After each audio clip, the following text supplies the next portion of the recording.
The equation x square positive y square negative 8x positive 12y negative 16q equals to 0 represents circle A in the xy plane, where q is a constant. Circle B has the same center as circle A. The point 16, negative 6 lies on circle B, and the area enclosed by circle B is 4 times the area enclosed by circle A. What is the value of q? Okay, let me consider the equation of a circle in general form, that is x square positive y square positive 2gx positive 2fy positive c equals to 0. This is the equation of a circle in general form. When we have the equation of a circle in general form, there is a formula to get the center. The formula to get the center is negative g comma negative f, and also there is a formula to get the radius of the circle. The formula to get the radius of the circle is square root of g square positive f square negative c. We can get the values of g and f from the coefficients of x and y, and we can get the value of the c from the constant we have in the equation. Now let's consider the equation of circle A we have over here. It is in general form. Now let's get the center of the circle A. For that, let's compare the x term we have over here, x term we have over here. Here the coefficient of x is 2g, here the coefficient of x is negative 8. That is 2g equals to negative 8. Now let's compare the y terms over here and here. The coefficient of y is 2f, and here the coefficient of y is positive 12. We have 2f equals to 12. Now let's divide both sides of the equation by 2, then I'm getting g equals to negative 4. Now let's multiply both sides of the equation by negative 1, then I'm getting negative g on the left side. Negative 1 times negative 4 is positive 4. Let's divide both sides of the equation by 2, then we get f equals to 6. Let's multiply both sides of the equation by negative 1, then I'm getting negative f on the left side, here negative 6. Okay, here I got the center of circle A, that is equal to negative g comma negative f. For negative g we have 4, and for negative f we have negative 6. Okay, now let's consider the information we have over here, that is circle B has the same center as circle A. Whatever center we have for circle A, the same center we have for circle B. Let me write it. Here I got the center of the circle B, that is 4 comma negative 6. Now let me draw a circle B over here. Let me mark this is circle B, and we know the center of the circle B, that is 4 comma negative 6.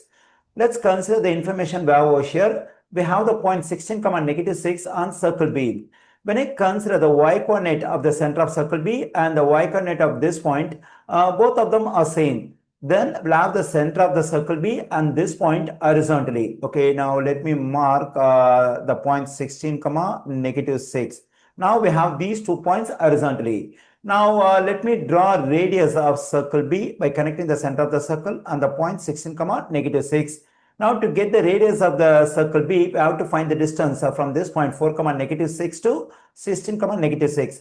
Since we have the same y-coordinate at the center of the circle and at this point, to get the radius, I mean the length of this line segment, we have to find the distance from the x-coordinate of the center 4 and the x-coordinate of this point 16. Now to get the distance from 4 to 16, subtract the smaller value from this bigger value. 16 negative 4 equals to 12. So the length of this line segment, I mean the radius of the circle is 12 units. Now let's consider the information we have over here. That is the area enclosed by circle B is 4 times the area enclosed by circle A. Okay, now let me write the stuff over here. That is area of circle B equals to 4 times area of circle A. And already we know the formula to find area of a circle, that is pi r square. Okay, now let me use that formula over here to get area of circle B, that is pi rb square equals to 4 times. Now to get area of circle A, we have to use the same formula, pi ra square. Here this rb represents the radius of circle B, this ra represents the radius of circle A. Already we got the radius of circle B, that is 12. We can plug in 12 for this rb, then we have pi times 12 square equals to 4 times pi times. Now to get the radius of circle A, we have to use this formula because already we have the equation of circle A in general form. Let's use this formula to get the radius of circle A. That is square root of, we have to take g square. Already we got the value of g over here, negative 4. Then we have negative 4 the whole square. Positive for f, we have 6 square. Negative, we have to take the constant c. Okay, here C is a constant we have in the equation of the circle in general form. At the place of C, we have negative 16q over here. So we can plug in this negative 16q for C over here. Then we have negative of negative 16q, the whole square.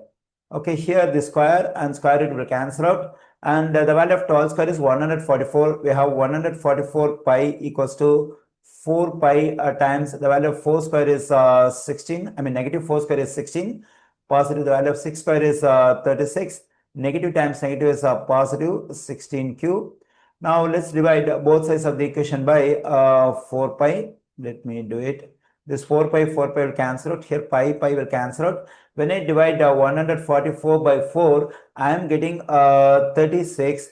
Okay, here when I add 16 and 36, I am getting 52. Then we have positive 16q. Now let me subtract 52 from both sides of the equation. When I do so, this positive 52 negative 50 will cancel out. When I simplify this one, I am getting negative 16. On the right side, we have 16q. Let me take the same equation over here. Negative 16 equals to 16q. Let me divide both sides of the equation by 16. 16 will cancel out. Negative 16 divided by 16 is negative 1. On the right side, we have q. Here I got the value of q, that is negative 1. I find negative 1 in answer choice B. The correct answer choice for this question is B.